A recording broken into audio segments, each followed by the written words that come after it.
राजीव गांधी भारत के छठे प्रधानमंत्री थे जिन्होंने 1984 से 1989 तक देश की बागडोर संभाली।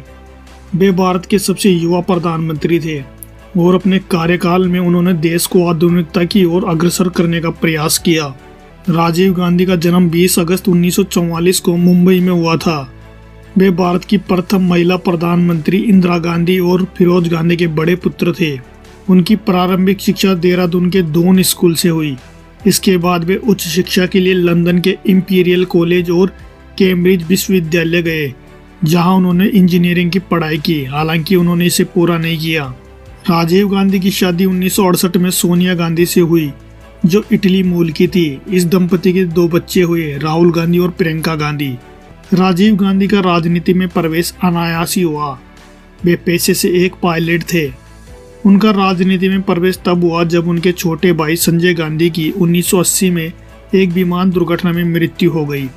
संजय गांधी उस समय इंदिरा गांधी के राजनीतिक उत्तराधिकारी माने जाते थे, लेकिन उनकी असामयिक मृत्यु के बाद राजीव गांधी को राजनीति में आना पड़ा। 1981 में राजीव गांधी अमेठी संसदीय क्षेत्र से लोकसभा सांसद बने और जल्दी कांग्रेस पार्टी के महत्वपूर्ण नेता बन गए। 1984 में इंदिरा गांधी की हत्या के बाद कांग्रेस पार्टी ने राजीव गांधी को प्रधानमंत्री बनाया। वे 40 साल की उम्र में भारत के सबसे युवा प्रधानमंत्री बने। उनके कार्यकाल में भारत में आईटी और कंप्यूटर क्रांति की शुरुआत हुई।